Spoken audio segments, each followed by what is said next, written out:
kata koperasi ini punya nenek lu. Duit segini gak cukup buat nutup setoran bulan ini. Tapi Pak Suroso, itu uangnya udah pas 500.000 sesuai cicilan bulan ini. Lu telat bayar 2 jam. Ada denda keterlambatan, denda pemungutan, terus biaya bensin gue kemari. Ini baju Bu Santi, siang ini beliau mau ambil. Nanti ongkos jahitnya langsung saya kasih ke Bapak.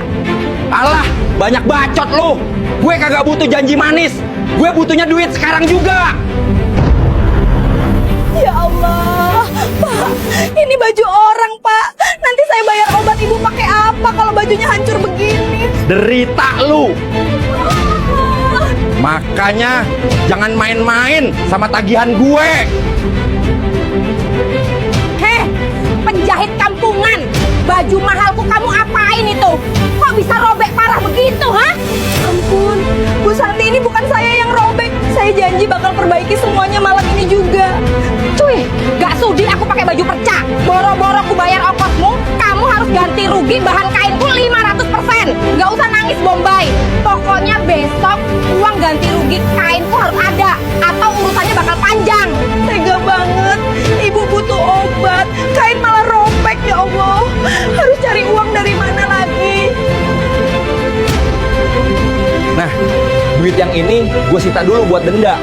Besok pagi gue kemari lagi. Awas kalau duit setoran utamanya kagak ada. Wah, rame nih grup arisan. Si Ayu miskin habis diamuk lintah darat sama Bu Santi. Bakal trending satu kampung nih videonya.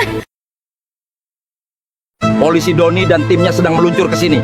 Ayo Aris, tunjukkan jalan pintas ke gubuk itu sekarang sebelum Ayu celaka. Terimalah persembahan malam ini. Penuntas hutang. Hajar terus, Bah. Selesain anak itu biar triliunan duit gue turun dari atap. Polisi, jangan bergerak. Angkat tangan kalian semua. Polisi? Suroso pengkhianat. Jadi bener kamu gelapkan uang nasabah saya dan uang koperasi untuk dukun penipu ini, hah? Ampun Pak Haji. Ini bisa dijelasin, Pak. Dada gue, duit gue. Kamu. Biarin aja mayatnya membusuk di situ, Pak RT. Najis warga kampung. Kita harus ngurusin mayat lintah darat kayak dia. Tapi Bu Yuni, nggak baik mayat ditelantarkan begini. Bagaimanapun dia dulu warga kita. Nggak ada yang boleh mandiin dia. Duit arisan gue aja raib gara-gara dikadalin Suroso. Biar alam yang ngurus mayat kotor itu. Permisi, Bapak Ibu. Tolong jangan menahan jenazah Pak Suroso. Kita harus segera memakamkannya. Ayu benar. Kezaliman almarhum adalah urusannya dengan Allah di akhirat kelak. Tapi menguburkan jenazahnya dengan layak adalah kewajiban mutlak. Saya dan Ibu sudah memaafkan semua perbuatan Pak Suroso. Bagaimanapun zalimnya beliau semasa hidup, beliau hanya manusia yang butuh doa kita.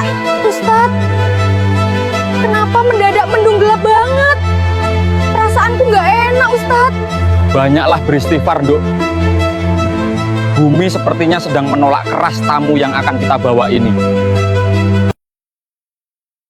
Ternyata kamu memang benar-benar buta total. Sayang sekali. Nikmati saja kegelapanmu, dasar gembel. Alhamdulillah, hampir saja penyamaranku nyaris terbongkar.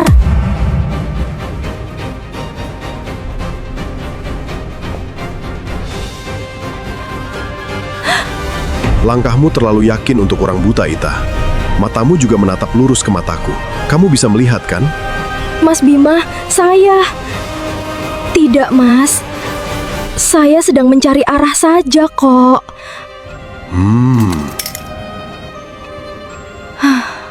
Jangan membohongi orang yang dilatih untuk mengawasi Ita, menyembunyikan kesembuhanmu dari Mas Niko. Karena nyawaku dan bayi ini terancam, Mas Bima. Nyonya Alin menyuruh Siska meracuni susuku dengan cairan pelemah kandungan agar aku mati saat melahirkan. Sebagai sepupu dan asisten Mas Niko tidak akan membiarkan Alin menghancurkan keluarga ini. Terima kasih, Mas. Lihat keluar jendela itu, mereka sedang menuju pavilion. Shh. Tetap di sana.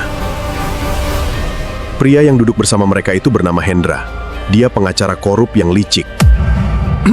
Sesuai pesanan Nyonya, dokumen ini sudah diatur, dan hak asuh bayi itu akan jatuh secara legal ke tangan Nyonya. Kerja bagus, Hendra. Bagaimana dengan urusan harta mertuaku? Begitu Niko menandatangani ini, secara hukum warisan itu pindah ke nama Nyonya. Dan membiarkan si buta itu mati setelah melahirkan penerusku. Ya Allah, mereka mau menghancurkan hidup Mas Niko. Keputusan yang pintar, Rizal. Besok pagi aku akan berikan perintah selanjutnya. Maafkan kakak, aku terpaksa melakukan ini supaya kamu bisa sembuh. Aku buatin minuman herbal nih. Katanya bagus banget buat nguatin kandungan Mbak yang udah masuk bulan-bulan terakhir. Tumben sekali kamu peduli sama kandunganku. Aku capek berantem terus, Mbak. Ayo dong, terima herbal ini. Sorot matamu penuh kepalsuan, Cinta. Kamu gak akan pernah bisa menipuku lagi. Aduh, perutku. Loh, Mbak, sayang banget minumannya tumpah semua. Ya sudahlah, kalau Mbak gak mau minum, biar pembantu aja yang bersihin nanti. Benda apapun yang dia campur di minuman itu, pasti niatnya tidak baik untuk kandunganku. Rizal! Rencana pertama gagal. Kakakku curiga. Kamu harus pakai rencana cadangan sekarang juga. Nyonya, kalau saya lakukan itu, akibatnya bisa sangat berbahaya buat dia. Tolong pikirkan lagi. Aku bayar kamu buat kerja, atau biaya rumah sakit keluargamu aku hentikan. Halo, Pak pengacara? Perempuan ular itu baru saja mencoba mencelakai saya. Tolong siapkan tempat aman hari ini juga.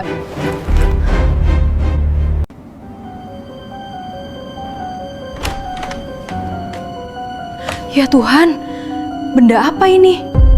Boneka jarum? Dia benar-benar sudah kelewatan. Dia mau memakai cara kotor untuk mencelakaiku.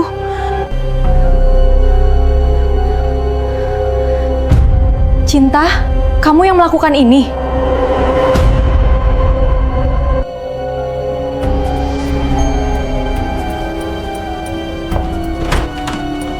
Dia sedang mengirim ancaman buatku.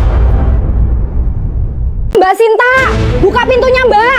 Bu Parti, tolong cepet buka. Semalam batuknya parah banget. Iya, ini Ibu buka. Ya Allah, ada apa sih Mbak pagi-pagi? Astagfirullah Mbak Sinta. Bangun Mbak, badannya dingin banget. Secara medis, semuanya normal, Mbak. Tidak ada infeksi, organ dalamnya baik, hasil lab darah juga bersih, cukup istirahat, dan saya resepkan vitamin. Normal gimana dok? Bibirnya sampai biru dan nggak bisa bangun dari lantai loh. Masa iya cuma kurang vitamin? Kata aku sih, ini pasti kena karma dari kerjaannya. Kupu-kupu malam kan musuhnya banyak, pasti ada yang ngirim gituan. Iya juga sih kalau dipikir pakai logika. Orang sehat masa tiba-tiba lumpuh gitu aja. Mbak Sinta lagi sakit parah di dalam. Tolong jaga mulut kamu, Mia. Jangan sembarangan nyebar fitnah. Gimana Bu Parti? Keren pan kuda besi baru aye, baru nebus dari showroom nih. Cash, kagak pakai nyicil. Maklum, rezeki anak soleh. Walah, Bang Suroso, alhamdulillah kalau gitu. Kemarin perasaan masih pakai sepeda ontel yang rantainya suka lepas itu. Neng Nisa, baru balik dari rumah sakit ya. Bagaimana temennya? Moga cepat sembuh dah, biar bisa lihat motor baru aye. Motor baru ya bang? Hebat, padahal kemarin sore masih dorong gerobak jalan kaki. Tanggal 1, celana pendek Mbak Sinta hilang dari jemuran. Tanggal 2, Mbak Sinta ambruk kena penyakit misterius. Dan sore ini, Bang Suroso tiba-tiba punya motor baru. Ini bukan kebetulan, bukan penyakit, polanya cocok sempurna. Jangan bilang ini ulah Bang Suroso. Tapi masa iya? Terima kasih warga desa.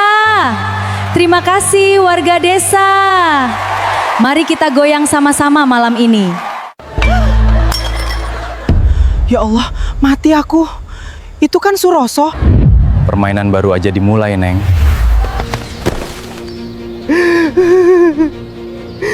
Ampunin saya, Pak. Setahun saya di pondok. Saya nyesel seumur hidup. Orang bertobat itu urusannya sama Gusti Allah, Roso. Desa ini cuma bisa nerima dan lihat buktinya. Saya minta maaf lahir batin, saya udah buang semua ilmu sesat itu. Iya bang, yang penting abang benar-benar kembali ke jalan yang lurus. Mas Bagas? Tobat sambel itu mah, kucing dikasih ikan, mana ada nolak Mas Bagas. Uang muka dari Pak Haji udah masuk, kontraknya juga udah aku rapikan, Rat. Semuanya aman. Makasih ya mas, kamu selalu teliti kalau urusan kerjaan.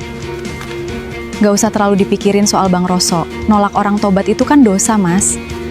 Aku cuma mau memastikan lingkungan kerjamu aman, Rat. Aku percaya sama keputusan kamu.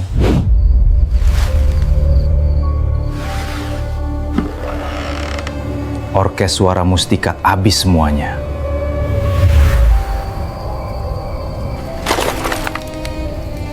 Ilmu ini udah gak ada gunanya buat orang yang udah kehilangan segalanya kayak lu, Mbah.